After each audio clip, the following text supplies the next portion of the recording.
कश्मीर से आ रही है।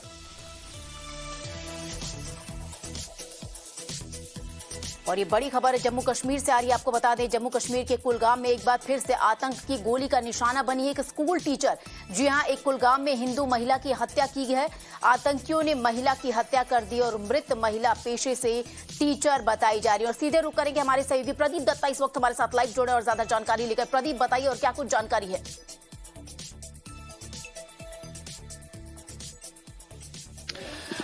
देखिए, एक बार फिर से ये घिनौना खेल जो आतंकवादियों की तरफ से एक बार फिर से एक टीचर को मार गिराया है। आप देख सकते हैं कि मैं इस समय उनके परिवार के यहाँ हूँ, सांबा में। यहाँ पे मातम पूरी तरह से छाया हुआ है। माँ के आंसू थमने का नाम नहीं ले रहे हैं और लगातार यहाँ पे लोग आ रहे हैं, काफ़ी परेशान हैं। अब देखिए, हर कोई एक ही सवाल पूछ रहा है, क्या हिंदू होना गुनाह है? क्या हिंदुस्तानी होना गुनाह है? ये पहली बार नहीं है जब हिंदुस्तानियों को निशाना बनाया गया है। हमने देखा है कि ये जो आतंक का खेल 90 के दशक में शुरू हुआ था, ये आज भी खेला जा रहा है। लेकिन अफसोस की बात है कि आज भी सियासतदान सियासत कर रहे हैं। आज भी कोई सीधी तरह से पाकिस्तान और उनके आतंकवादियों को ब्लेम करने के लिए तैयार नहीं है। मेरे साथ कुछ और भी परिवार के सदस्य हैं, उनसे भी मैं बात करना चाहूँगा। यहाँ पे खड़े हैं कुछ परिवार के सदस्य, तो उनसे बात करना चाहेंगे। लेकिन यहाँ पे देखिए, इस समय जो मैं उनकी माता जी पहले दिखाता हूँ आपको, ये हैं उनकी माँ। बुरी हालत है उनकी, उनसे बात करने की कोशिश करेंगे। हाँ माँ, अभी तो आपको क्या कब आया, बात कब हुई थी उनसे? जी, बेटी से बात कब हुई थी आपकी? रजनी के। हाँ, रजनी कब बात हुई थी उनसे आपकी? कब बात हुई थी? कल बात हुई थी उनसे? हाँ, मैंने किया। क्या कहा था उनने बात करके? मैंने कल किया। कल बात की थी आपने उनसे? बात मैं रजनी ठीक है, आखे यहाँ भी ठीक है, मैं लंगर खा रही हूँ। अच्छा। वो ठीक है, खड़ी ही। तो वहाँ पे बच्चों को पढ़ाती हैं? बच्चों को पढ़ाती, दोनों जी बच्चों को पढ़ाती। देखिए, उनके जो पति हैं वो भी टीचर हैं, वो भी बच्चों को पढ़ाते हैं। रजनी भी वहाँ बच्चों को पढ़ाती थी। देखिए, वहाँ पे कश्मीरियों का मुस्तकबिल बना रहे थे। कोई सवाल ये पूछे कि क्या कश्मीरियों का मुस्तकबिल बनाना क्या गलत है? आप देख सकते हैं कि ये भी यहाँ पे लोग हैं। क्या कहना चाहेंगे आप? ये लगातार जो हिंदुओं को निशाना बनाना जा रहा है, इस पर क्या कहेंगे आप? एक मिनट सर, ये जो बात आप कह रहे हैं, ये तो है तो ठीक है। स्पेशली चुन चुन के किलिंग तो की जा रही है। दुख होता है, ये वहाँ के बच्चों को पढ़ाते हैं, उन्हीं का मुस्तकबिल बनाने के लिए जाते हैं, इन्हीं को मारा जाता है। देखो, टीचर की तो कोई जात नहीं होता। टीचर तो सभी को गाइड करता है। टीचर को सभी को टीच ही करता है कि अच्छे बनो और अच्छी जानकारी लेके एक अच्छे इंसान बनो। लेकिन स्पेशली किलिंग की जा रही है, ये तो बड़ी दुख भरी बात है सर। दुख होता है जब ये आज भी हमारे सियासतदान खुल के आतंकवादियों के खिलाफ नहीं बोलते हैं। आज भी कतराते हैं उनका नाम लेते हुए। दुख होता है उन सियासत देखते हुए। हाँ, दुख तो होता है सर, लेकिन गवर्नमेंट तो काफ़ी एफर्ट्स कर रही है इसके ऊपर। काफ़ी शिकंजा कसा हुआ गवर्नमेंट ने। लेकिन जिनके जो टारगेट ही यही है, गवर्नमेंट तो काफ़ी टाइट कर रही है इनके ऊपर, काफ़ी सख्ती कर रही है इनके ऊपर। ऐसी बात नहीं है, लेकिन दुख की बात है। ही वहाँ पे कश्मीरियों का मुस्तकबिल बनाने के हैं, वहाँ पे पढ़ा रहे हैं और उन्हीं को निशाना बनाया जा रहा है। पिछले साल हमने देखा किस तरीके से प्रिंसिपल सुपिंदर कौर को मार दिया गया। उसके बाद हमने देखा किस तरीके से दीपक चंद को टारगेट किया गया, उनको आइडेंटिफाई किया गया, सेग्रीगेट किया गया, गोली मार के उनकी हत्या कर दी गई। कुछ दिन पहले राहुल भट्ट को चाडूरा में और वहाँ पे उनको गोली मार के हत्या कर दी थी।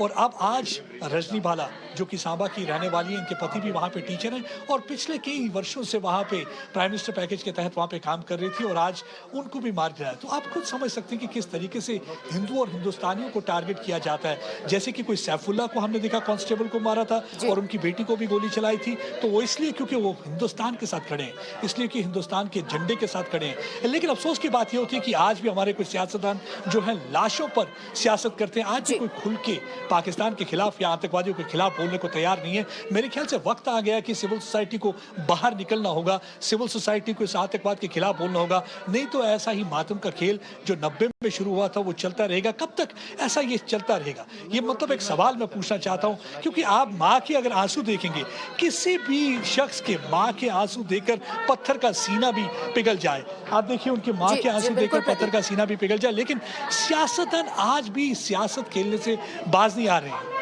कब तक ऐसा खेल चलता रहेगा?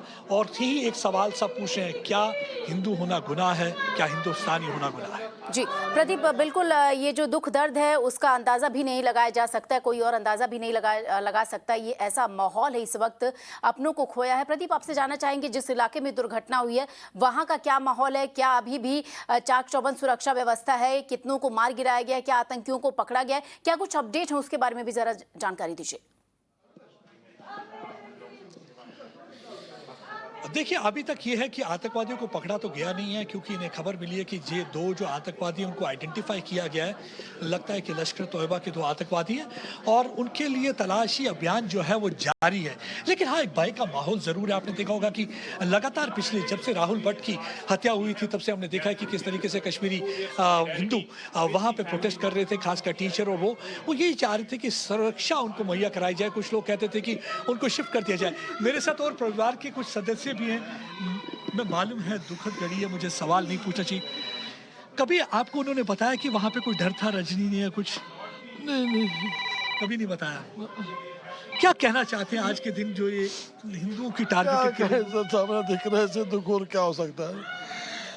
4 साल के टारगेट बना रहे हैं। हिंदू होने की सजा लगता है? सजा ही तो लग रहा है, सजा क्या सजा होगी? क्या कहना चाहेंगे सियासतदानों को, जैसे महबूबा मुफ्ती आज भी नाम नहीं ले रही आतंकवादियों का, आज भी पाकिस्तान के खिलाफ नहीं? जितनी मर्जी गाली दो, इनको तो शर्म आएगी नहीं।